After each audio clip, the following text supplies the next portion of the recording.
The sound of a $200 bottle of Dom Perignon shattering on the tiled floor didn't scare me as much as the manic look in my sister Cassie's eyes. She shrieked that my black wheelchair resembled an ugly lump of coal, spoiling her flawless engagement photos. Then she shoved me directly into the towering display of champagne, and blood blended with the sparkling wine as I crashed through it. I couldn't move my legs to stand up, but Cassie had made a fatal mistake. She didn't realize that the poised woman who had just crossed the lawn and hurried over to stabilize my neck with the practiced precision of a seasoned expert was Dr. Helena Kingsley, the groom's aunt. She was also the same surgeon who had secured 8 screws into my spine 24 months earlier. And this time, Dr. Kingsley wasn't wielding a scalpel, she was wielding the law. But I'm getting ahead of myself. To understand how a biological sister could show such cruelty, I need to take you back to an hour earlier, when the wrought iron gates of Magnolia Springs Botanical Garden first opened, revealing a scene that resembled a pastel fever dream. Pink roses, mint green hydrangeas, and cream-colored lilies overflowed from every corner. Delicate ribbons curled around white columns, and a string quartet performed something ornate and expensive-sounding beside a marble fountain. This was Cassie's definition of perfection, and I was about to become the single dark stain on her flawless picture. The dress code had been mandatory spring pastels, baby pink or mint green. The invitation had stated in elegant looping calligraphy, no exceptions. I complied by wearing a pale pink silk dress I found discounted at Nordstrom Rack, the sort of dress that almost made me feel beautiful despite everything. The fabric fell gracefully over my atrophied legs, and I had even styled my hair in soft waves cascading past my shoulders. But my ultra-light carbon wheelchair was matte black, a specialized device worth $5,000 that I had saved for endlessly to purchase. Every disability payment, every birthday check from distant relatives, every dollar earned from freelance editing had gone toward it. It weighed only 18 pounds and moved effortlessly compared to the bulky hospital chair I'd used during the first 6 months after the accident. This chair represented my independence, my mobility, my ability to exist without constant assistance. I never imagined Cassie would care about its color. I was wrong about many things then. I rolled up the accessible ramp, grateful the venue actually had one, and searched for my sister among the guests. She stood near the champagne fountain, stunning in ivory lace that likely cost more than my yearly medical expenses. Her blonde hair was styled in an intricate updo, and her makeup looked straight out of a magazine. She laughed at something her fiancé Greg said, her hand resting possessively on his arm. Greg seemed like a decent man from the few times I had met him. He was an architect, gentle-spoken, warm, with a sincere smile. I had often wondered what he saw in Cassie, but she had always excelled at showing people only what she wanted them to see. I approached with genuine intention, guiding myself through groups of guests who politely stepped aside. My heart pounded. Despite everything, despite 2 years of icy silence and her rewritten version of events that painted herself as the victim, I still hoped. I still believed somewhere inside her lived the sister who used to braid my hair before dance recitals and sneak me cookies when our mother forced me into those awful pre-performance diets. "Cassie," I called, forcing brightness into my voice. She turned, and for a brief moment something flickered across her face. Annoyance, maybe disgust. It disappeared so quickly I almost convinced myself I imagined it. "Matilda," she said, her smile not quite reaching her eyes. "You made it." The way she said it sounded less like welcome and more like surprise, as if she expected me to fail, or perhaps hoped I would. I swallowed the sting and handed her a small gift box wrapped in vintage rose-patterned paper. Inside were vintage pearl earrings I had searched weeks to find through antique shops and estate sales. Years earlier, before the Jeep crashed into that tree, before I lost the ability to stand on my toes and complete 32 flawless fouettes, Cassie had told me she adored vintage pearls. They reminded her of our grandmother's jewelry, she had said. The pearls Grandma wore in her wedding photographs, the ones lost after her passing. To buy those earrings, I withdrew money from my emergency medication fund, the account reserved for when insurance inevitably denied something essential. But I wanted to give Cassie something meaningful, something that silently said, "I still love you, even if you've made it clear you don't love me." I waited for gratitude, or at least acknowledgement. Cassie accepted the box using only 2 fingers, as if it might contaminate her.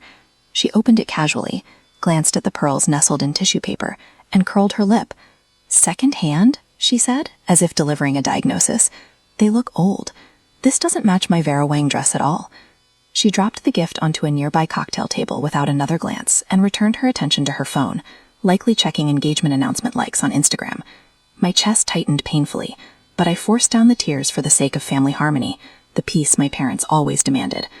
"Don't rock the boat, Matilda. Your sister is under stress. Be the bigger person." She didn't mean it like that. Except she did. She always did. Then Cassie's gaze dropped to my wheelchair, and her expression hardened instantly from indifference to hostility. "What is that?" she hissed, stepping closer. "My wheelchair?" I answered slowly, confused. "Cassie, you know That pitch black thing looks like the Grim Reaper standing in the Garden of Eden," she whispered so only I could hear. Her breath smelled of champagne and spite. "You did this deliberately, didn't you? You couldn't let me have one perfect day." "Cassie, I didn't. This is my chair. I need it." But she had already turned away, heels striking sharply against the stone path. She marched to a service table stacked with linens and supplies, grabbed a pristine white tablecloth and snapped it open with a sharp crack. Then she returned, the cloth billowing behind her like a cape. "Cover this junk immediately," she said coldly. Before I could react, she tried draping the cloth over my legs and chair, as if I were a piece of furniture that clashed with her decor, something shameful to conceal. For the first time in 2 years, 2 years of accepting blame for an accident I hadn't caused, 2 years of enduring her coldness and revision of history, I resisted. I grabbed the cloth and pushed it away. No. Such a small word. Such enormous consequences. Her face flushed red, blotches spreading across her skin. She snapped the cloth back and stormed off, muttering "ungrateful bitch" under her breath. For the next hour, I remained on the sidelines, while Cassie worked the crowd. Charm turned to maximum intensity. I watched her whisper to guests, who then glanced at me with expressions ranging from pity to suspicion. She was shaping the narrative, as she always did. Later, I learned what she told them, that I had Munchausen syndrome, that I simply enjoyed sitting in a wheelchair for attention, that the accident 2 years earlier, the accident she caused while texting her ex and crashing the Jeep into a tree, wasn't as severe as I claimed, that I was dramatic, jealous, desperate for sympathy. Some believed her. The party flowed around me like water around a stone. I positioned myself near the rose garden and watched her glide from group to group like a pastel butterfly. Greg caught my eye once and began walking toward me, but Cassie intercepted him smoothly, redirecting him elsewhere. I wondered if he knew the truth. About an hour into the event, a photographer appeared, a trendy man with a man bun and expensive equipment. He prepared near a stage decorated with what must have been thousands of dollars in peonies. "Family photos," Cassie announced brightly. I stayed still, hoping to be forgotten, but her eyes locked onto me across the lawn, and she gestured sharply. I wheeled forward slowly, bracing for humiliation. The family assembled, parents, Greg's relatives, extended family. At the far left stood a pink-ribboned banquet chair with a straight back and armrests, the kind requiring balance and core strength I did not possess. "Matilda," Cassie said sweetly, "remove the wheelchair and sit there. I want the photo uniform." Everyone watched. The photographer lifted his camera. My mother silently begged me not to cause a scene. My father stared at the ground. "Cassie," I said quietly, "you know I have a T10 spinal injury. I can't sit without support. I'll fall." I'd explained countless times that I had no sensation or movement from the waist down, no abdominal control, no ability to catch myself. Her smile remained, but something cruel flickered behind it. "You're just good at ruining things," she said sweetly for the audience, then leaned closer and whispered, "You're jealous because I'm getting married and you're a cripple, right?" The word struck like a physical blow. "Stand up, you fake," she hissed, grabbing me suddenly. She yanked me upward with shocking force. The movement was violent and unexpected, pulling me forward and destroying my limited balance. My hands reached for the armrests but found nothing. The world tilted. Cassie stumbled on her own dress, releasing her grip as she fought to steady herself. She regained balance easily. I did not. My body, unable to compensate, pitched forward uncontrollably. The champagne tower stood directly ahead, a pyramid of crystal glasses stacked 7 tiers high. I crashed into it shoulder first. The structure collapsed in a cascade of shattering glass. Shards exploded outward, slicing into my hands, face, and arms. My head struck the tile floor hard enough to blur my vision.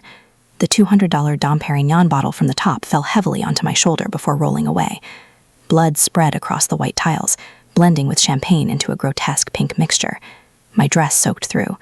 I could no longer distinguish wine from blood. Glass embedded in my palms like splinters. Silence engulfed the garden. No music, no conversation, only dripping liquid and my ragged breathing. I lay motionless, terrified to move. My neck throbbed, my head rang. Above me, Cassie's voice pierced the silence. "Oh my God, my $5,000 dress! You ruined my party!" Not "are you okay?" Not "help her." Someone gasped. People moved forward to assist, but an authoritative voice cut through. "Stand still. Don't touch her." A woman dropped her Gucci handbag and pushed through the crowd with decisive confidence. She knelt beside me in the mixture of wine and blood, unconcerned about her elegant cream pantsuit. Her hands gently but firmly stabilized my head, using proper cervical spine technique. "Listen carefully," she said calmly. "Don't move. Don't turn your head. I'm holding you until paramedics arrive." I recognized the voice. Dr. Helena Kingsley, Greg's aunt, chief of neurosurgery at Mount Sinai Hospital, the surgeon who saved my life 2 years earlier. "Doctor," she called sharply to Greg, "call 911 immediately. Report spinal injury and assault.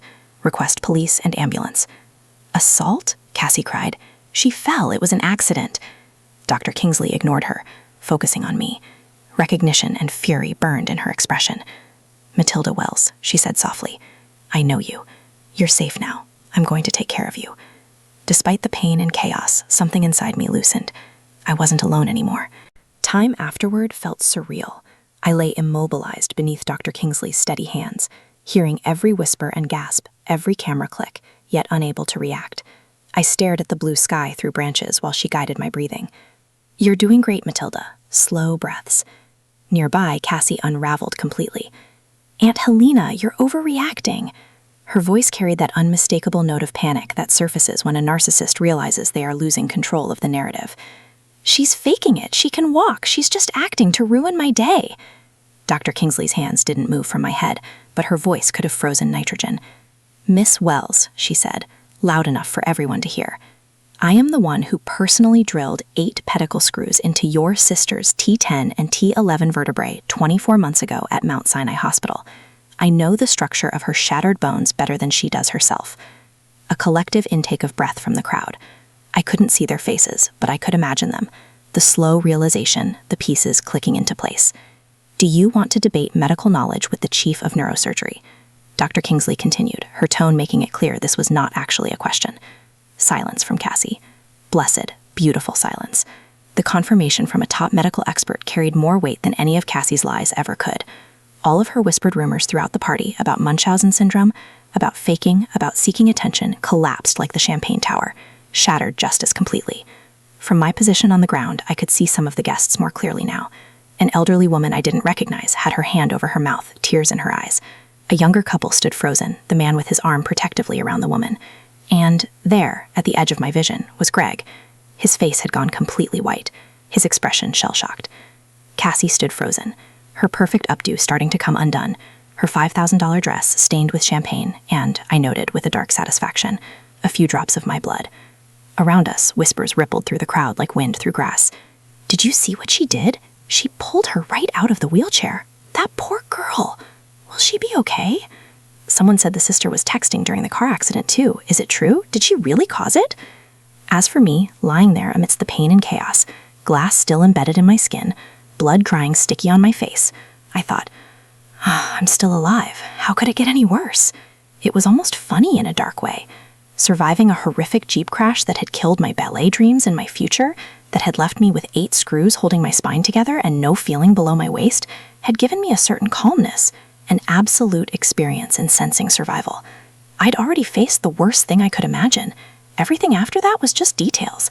But this public revelation, this exposure of Cassie's true nature, this was something new, something that felt almost like justice.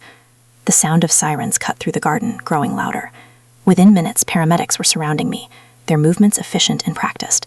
They worked in tandem with Dr. Kingsley, who gave them a rapid-fire assessment of my condition and medical history.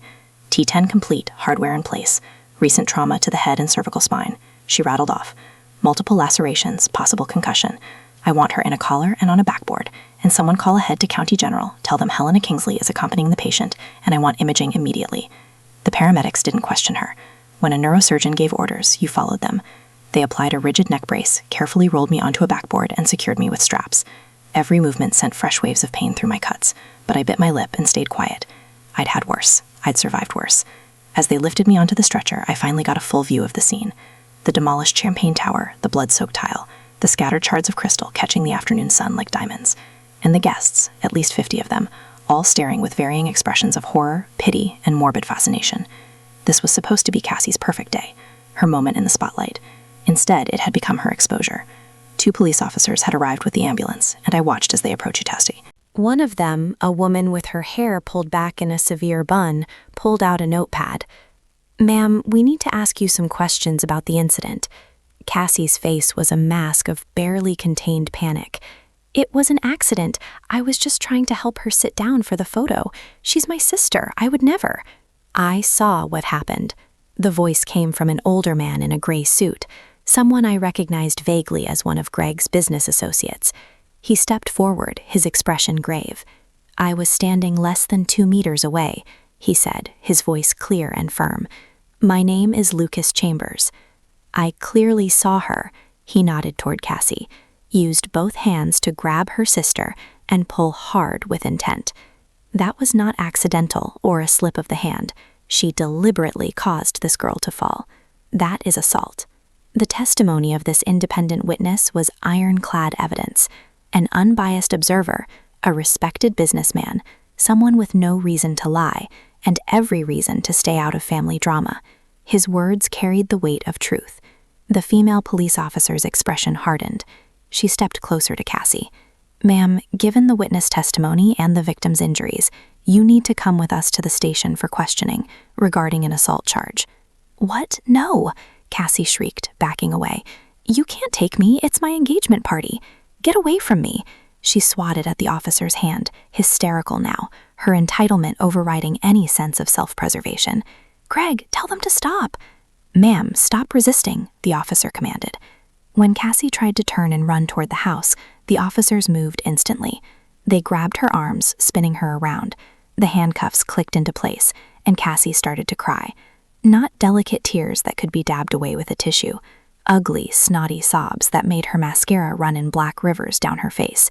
Her magnificent pastel dress, the one that had cost $5,000, was now stained with wine and blood and ruined beyond repair. As the police led her toward the patrol car, she kept looking back at Greg, at our parents, at anyone who might intercede. But the crowd parted for her like the Red Sea, everyone stepping back to avoid being associated with her downfall. Most importantly, Greg stood silent. He didn't defend her, didn't argue with the police, didn't proclaim her innocence or beg them to let her go. He and his family turned their backs on Cassie. That was the moment I realized my first emotional release. She was no longer untouchable. For 24 months, Cassie had been protected by the family narrative, by Mom and Dad's insistence that we keep the peace, by their willingness to sacrifice my truth for her comfort, by their enabling of her narcissism and their enforcement of my silence. But this was public. This was witnessed. This was documented. This was finally real. As the paramedics loaded my stretcher into the ambulance, I caught one last glimpse of the botanical garden, the pastel nightmare, now spluttered with blood and broken glass, the guests shocked and whispering, my parents huddled together, their faces pale, and Cassie being pushed into the back of a police car, her perfect day shattered as completely as that champagne tower. "Doctor," Kingsley climbed into the ambulance with me, still in her blood-stained cream pantsuit. "I'm coming with you," she said, in a tone that brooked no argument. "We're going to make sure you're okay, and then we're going to make sure justice is served." The ambulance doors closed, and we pulled away to the sound of sirens. I closed my eyes and let out a breath I didn't know I'd been holding. She was no longer untouchable. 2 days after the engagement party, I lay in a private recovery room at Charleston County General, a concussion protocol band around my wrist, and approximately 30 stitches holding my skin together. The imaging had come back clean. No new spinal damage, thank God.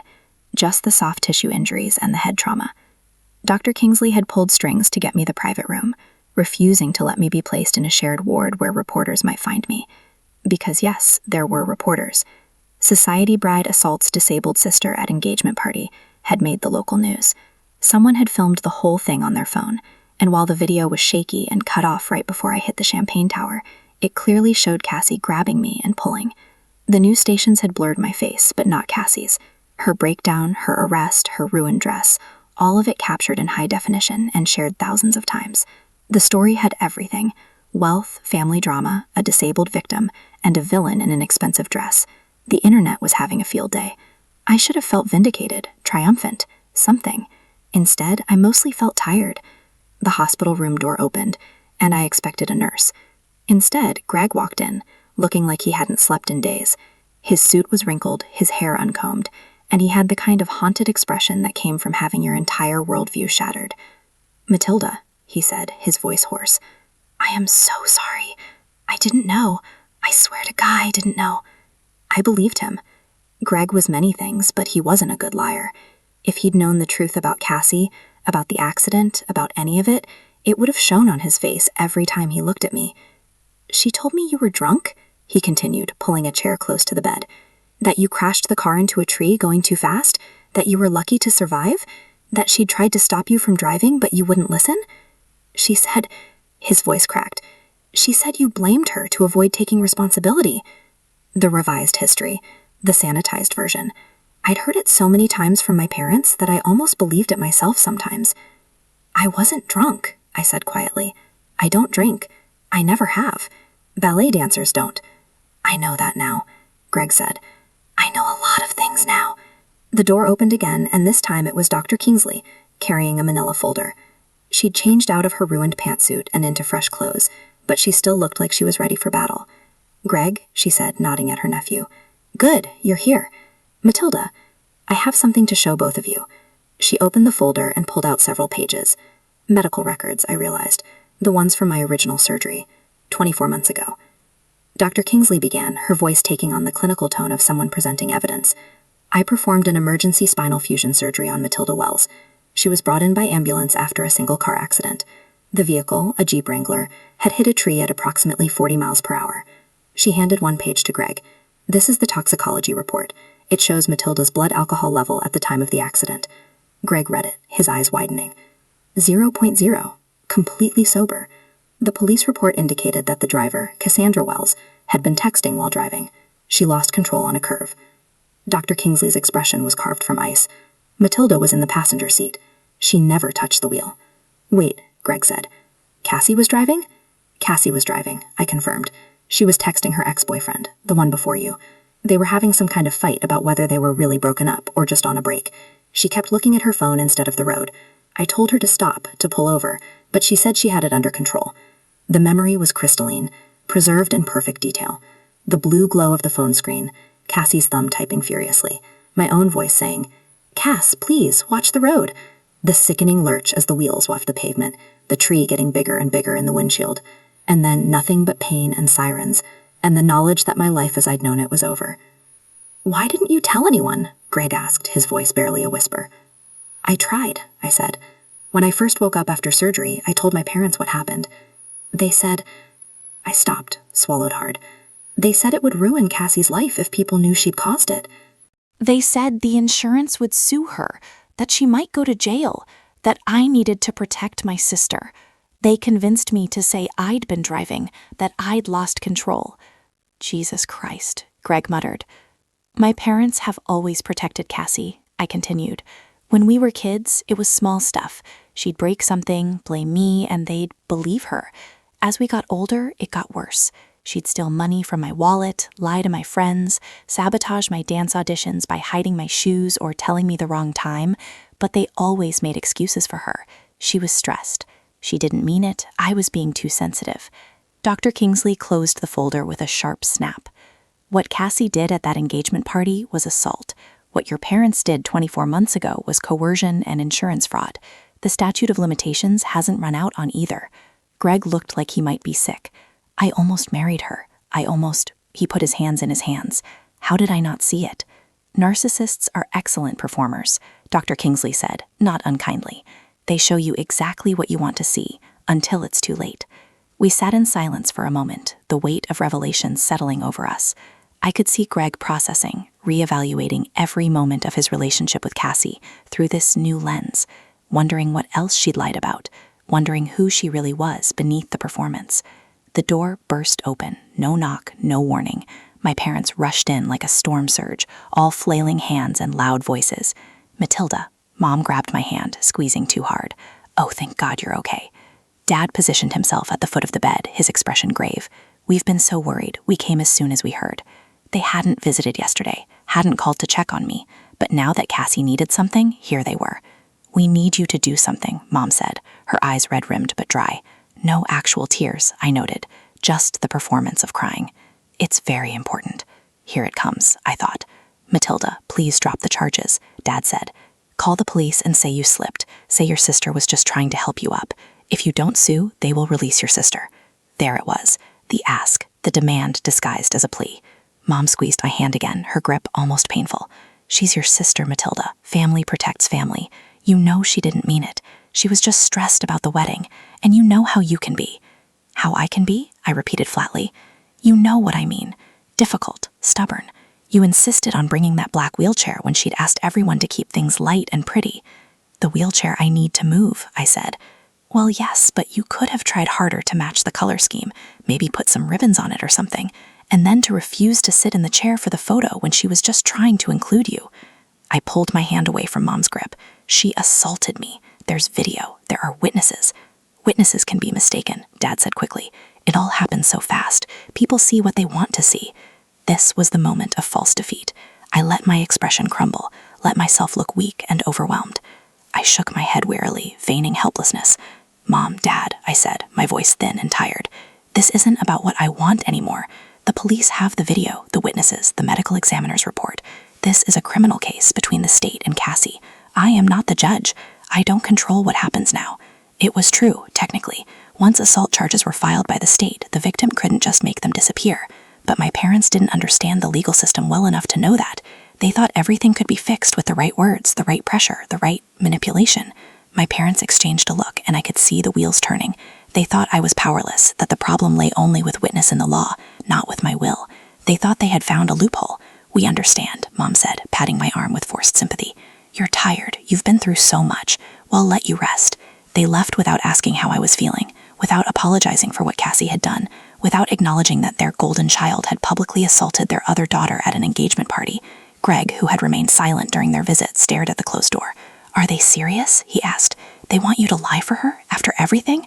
"They always want me to lie for her," I said simply. Dr. Kingsley, who had also stayed quiet, now moved to the window. She pulled out her phone and made a call. "Richard, Helena Kingsley, I need you to do something for me. There's a witness to an assault case, the engagement party incident you've been hearing about. Yes, that one. I need you to make sure he knows his rights and his protections. Someone might try to convince him to change his statement." She hung up and turned back to us. "Richard is my attorney. He's going to make sure our witness understands what witness tampering is and how to report it if anyone tries." "You think they'll try?" Greg asked. "I know they will," I said. "They're desperate. Cassie's facing serious charges." "How serious?" Greg asked. Dr. Kingsley pulled up something on her phone. "Assault and battery causing bodily harm to a disabled person. That's an aggravating factor. With the video evidence, the witness testimony, and Matilda's documented injuries, the prosecutor is talking about a potential 10-year sentence." Greg went pale. 10 years? She pushed a paraplegic woman into a tower of glass. "Doctor," Kingsley said coldly, "she could have killed her. She could have severed Matilda's spinal cord completely. 10 years is appropriate." Silence settled over the room.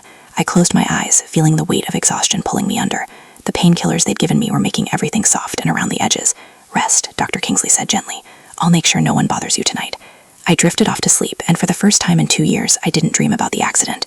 The next morning, I woke to hushed voices outside my door. I recognized my father's tone, aggressive, demanding, and a calmer voice responding. I couldn't make out the words, but after a few minutes, Dad's voice faded away. Greg appeared in the doorway, looking grim. "Your parents were here," he said. "The security guard sent them away. Dr. Kingsley left instructions that only approved visitors could come in." "What did they want?" "To talk to me," Greg said. He pulled up a chair and sat down heavily. "Matilda, they asked me to do something unconscionable." I waited. "They want me to convince the witness to change his story. The man who saw Cassie grab you, his name is Lucas Chambers. He's a business partner of mine. Your parents somehow found out about our connection." Greg's hands were clenched into fists. "They asked me to talk to him, to suggest that maybe he'd been mistaken about what he saw, that maybe he'd been too far away to really tell, that maybe it would be better for everyone if he just said he wasn't sure anymore." "And?" I asked, though I already knew the answer. "I told them to get the hell out of my sight," Greg said. "Do they understand what they were asking me to do? That's witness tampering. That's a federal felony. I could lose my license, my career, everything." He looked at me with something like horror. I didn't realize your entire family was this rotten. Not my entire family, I said quietly, just most of it. Greg stood up and started pacing. I've already called Lucas, warned him that someone might try to contact him and pressure him to change his statement. He's furious. He's talking about filing harassment charges if they try. They will try, I said. They'll find a way. They always do. But even as I said it, I felt a small spark of hope. Because this time, they were trapped. This time, there were too many witnesses, too much evidence, too many people who knew the truth. This time, their usual tactics wouldn't work. They had taken the bait. They had just single-handedly drowned their last hope. Greg left around noon, promising to return later with real food, because hospital food is criminal. Dr. Kingsley stopped by to check my stitches and declare me healing nicely, which in doctor speak meant I looked like I'd lost a fight with a blender but wouldn't die from it. I was alone, staring at the ceiling and contemplating the strange turns life takes, when my phone rang. Unknown number. Ms. Wells, this is Jennifer Hart from Hartwell & Associates. I'm the attorney who's been assigned to your case. My case? The assault case against your sister, Cassandra Wells. I wanted to touch base with you about the proceedings and discuss some developments. I sat up straighter, ignoring the pull of stitches. What kind of developments? Your sister's defense attorney reached out this morning. They'd like to negotiate a plea deal. My heart started pounding. What kind of plea deal? They're concerned about the strength of the prosecution's case. The video evidence is damning, the witness testimony is solid, and the aggravating factors, assault on a disabled person, causing serious bodily injury, mean your sister is looking at significant prison time if this goes to trial. How much time? The prosecutor is confident they can get 10 years, maybe more, given the public nature of the assault and the clear premeditation. 10 years, a decade of Cassie's life. She'd be 41 when she got out, middle-aged, her youth, her beauty, her prime years, all spent in a cell. I should have felt triumphant, vindicated. Instead, I felt complicated. What are they offering? I asked. If you agree to submit a victim impact statement requesting leniency, and if you're willing to tell the judge that you believe your sister can be rehabilitated, they're willing to plead guilty to a reduced charge, aggravated assault, instead of assault with intent to cause serious bodily harm. With your statement and a guilty plea, she'd likely serve 2 years, maybe less with good behavior. 2 years instead of 10. Still prison, still consequences, but not life-destroying. There's a catch, Ms. Hart continued. They want restitution. Full restitution for your medical expenses, pain and suffering, and punitive damages. They're proposing a total of $420,000. I nearly dropped the phone. $420,000? Your medical bills from the current hospitalization alone are close to $60,000. Add in the lost wages, the therapy you'll need, the pain and suffering from the assault itself, and punitive damages for the emotional distress, it's actually quite reasonable. Some lawyers would push for double that. But my parents, they don't have that kind of money. That's their problem, not yours, Ms. Hart said calmly. If they want this plea deal, they pay. If they don't pay, we go to trial, and your sister does the full 10 years. When would they need to pay by? The preliminary hearing is scheduled for next week. They'd need to wire the full amount into our trust account before that hearing. 7 days from now. 7 days to come up with $420,000? It was impossible. My parents lived comfortably, but not lavishly. Dad was a middle manager at an insurance company. Mom worked part-time at a boutique. They had a nice house, a sailboat they took out on weekends, their retirement savings, but nearly $500,000 in cash. Ms. Wells, I need to know, are you willing to submit the leniency statement if they meet the financial terms? Was I? 2 years in prison wouldn't destroy Cassie's life completely. She'd survive it. Maybe it would even change her, force her to confront the consequences of her actions. 10 years, though, that was different. That was life-altering in ways that couldn't be undone. And the money, $420,000, would set me up for life. I could afford the medical equipment I needed, the therapy, the modifications to whatever home I ended up in. I could live independently, not have to rely on disability payments and charity. Yes, I said finally. If they pay the full restitution by the deadline, I'll submit the statement. Good, Ms. Hart said. I'll let them know. 1 week, Ms. Wells. The clock is ticking. My parents showed up that evening, looking haggard. Dad's face was gray, his shoulders slumped. Mom had aged 10 years in 3 days. $420,000, Dad said without preamble. That's what they're demanding. That's what the lawyer calculated, I said neutrally. We don't have that kind of money, Mom said, her voice breaking. We've been to the bank. We've called everyone we know. We can't just... You can liquidate your 401ks, I said calmly. They stared at me. I checked. Between both of your retirement accounts, you have about $280,000. With the early withdrawal penalties and taxes, you'd net maybe $200,000. You can sell the sailboat. Not on the market, but to a wholesaler or liquidator. They'll give you cash instantly, but at a fraction of the value. That's another $100,000 if you're lucky. For the rest, there are hard money lenders who fund against home equity in days, not weeks. The silence was deafening. That's our retirement, Dad finally said. That's everything we've worked for our entire lives. Selling to liquidators, hard money loans, we'll lose 50% of the value on everything. We'll be ruined. And my spine is broken, I said, my voice hard. My career is gone, my life as I knew it is over. Because Cassie was texting while driving and you made me lie about it. Because you've protected her and enabled her and sacrificed me for her comfort my entire life. We did what we thought was best for the family, Mom whispered. You did what was easiest for Cassie, I corrected. You always have. And now you get to decide what's more important, your retirement fund or your daughter's freedom. Dad's face went red. You're really going to do this? You're really going to destroy your own family? I'm not destroying anything, I said. Cassie destroyed this family the moment she grabbed me and threw me into that glass tower. I'm just refusing to lie about it anymore. You pay the restitution, I sign the leniency statement. Cassie does 2 years instead of 10. Everyone walks away. Everyone except us, Dad spat. We'll have nothing. No retirement, no savings, no boat. You'll have your house and your jobs and your health, I said. That's more than Cassie left me with. Mom started crying, real tears this time, not the performed ones. How can you be so cruel? I learned from the best, I said. They left without another word. For the next week, I watched the clock. I stayed in the hospital longer than necessary, partially because Dr. Kingsley insisted on monitoring me for complications, partially because I had nowhere else to go. My apartment was a third-floor walk-up with no elevator, and I'd been staying with my parents before the engagement party. That option was clearly off the table now. Greg visited daily, bringing food and keeping me company. He'd officially broken off the engagement, returning the ring to his mother and telling Cassie's lawyer that there would be no reconciliation. His parents had even offered to help me find an accessible apartment, a gesture that brought me to tears. Dr. Kingsley checked in regularly, updating me on Cassie's status. She was out on bail, staying with our parents, apparently having a breakdown that involved screaming and throwing things and blaming everyone but herself. On the 6th day, my lawyer called. They're doing it, Miss Hart said. Your father liquidated both 401ks this morning, took a massive hit on the penalties. They also drove the sailboat to a marine salvage dealer.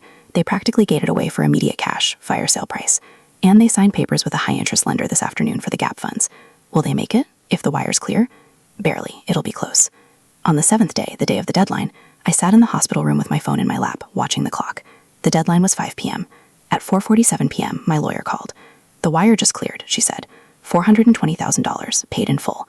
I closed my eyes and took a deep breath. I'll draft your victim impact statement tonight.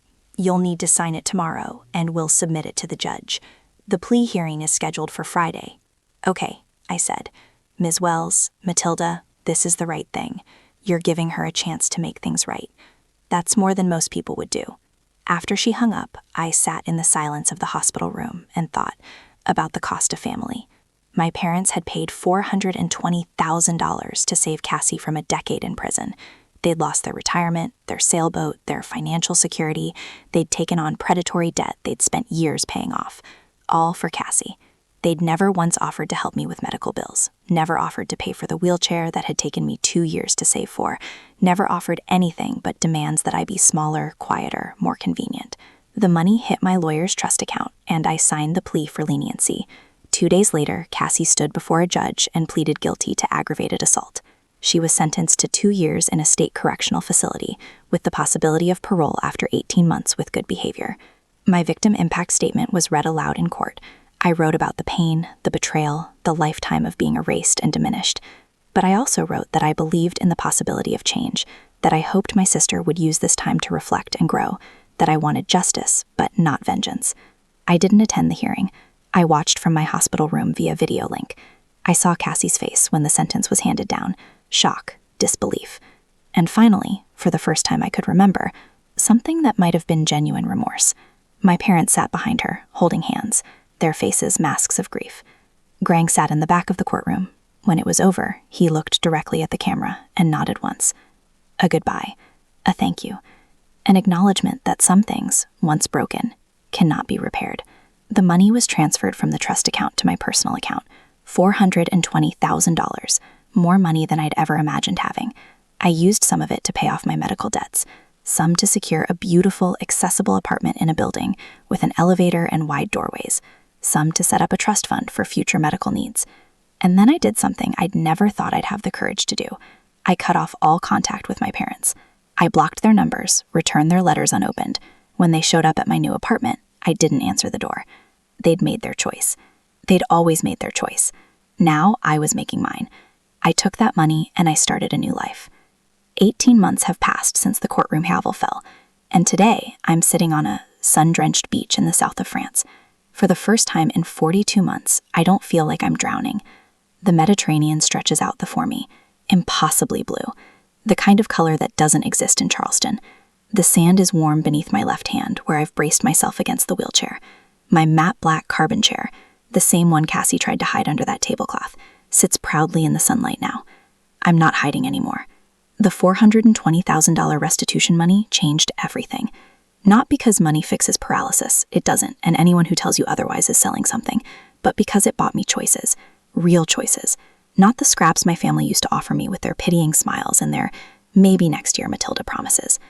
I used a significant portion of it to fund experimental treatment at the Zurich Neuroscience Research Institute, cutting-edge neural chip implant technology, the kind of thing that makes neurologists either excited or skeptical, with very little middle ground.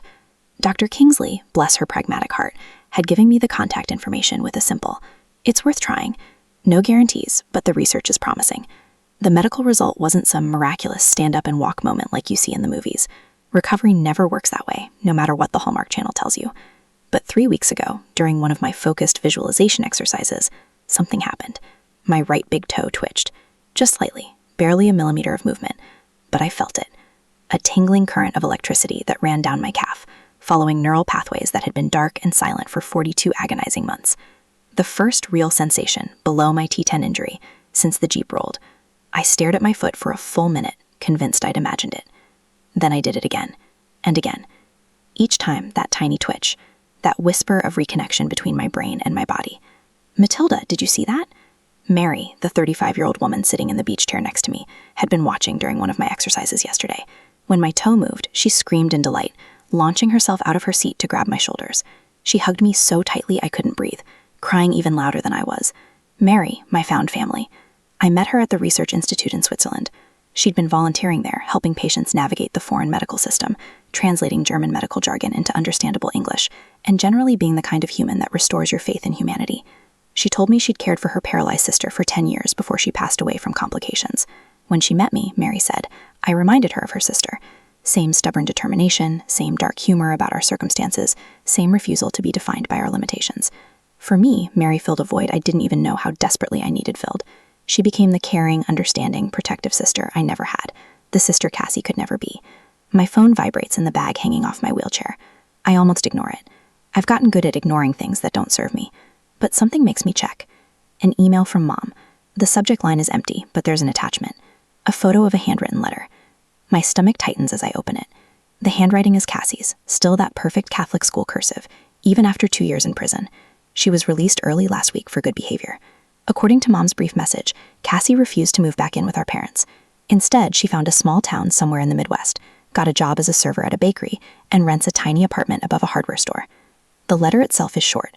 Matilda, I'm sorry for taking your legs and your life stream. I don't expect you to forgive me. The days in prison helped me understand how terrible I was. I am learning to be a decent human being from zero. Live well, Matilda. I read it twice, then a third time. My heart feels light. Not because of the apology. Words are cheap, and Cassie's words were always prettiest when they meant the least. But because I realize, sitting here with the sun on my face and Mari humming beside me, that I don't care anymore. No more resentment burning in my chest. No more imagining what I'd say to her if I saw her again. No more rage keeping me awake at night. But also no need to reconnect. No obligation to rebuild something that was never really there. Cassie is learning to be a decent human being. Good for her. She can do that without me. I turn off my phone and drop it into my bag, leaving the past exactly where it belongs. Mary, I say, beaming at her. Let's go get ice cream. My treat. Mary laughs, this full-bodied, joyful sound that makes strangers turn and smile. She stands, moving behind my wheelchair. Let's go, little sister. She pushes me along the coastal path, and our laughter blends with the sound of the ocean waves. The breeze tastes like salt and freedom. This is my real family. This is my real life. And damn, it feels good.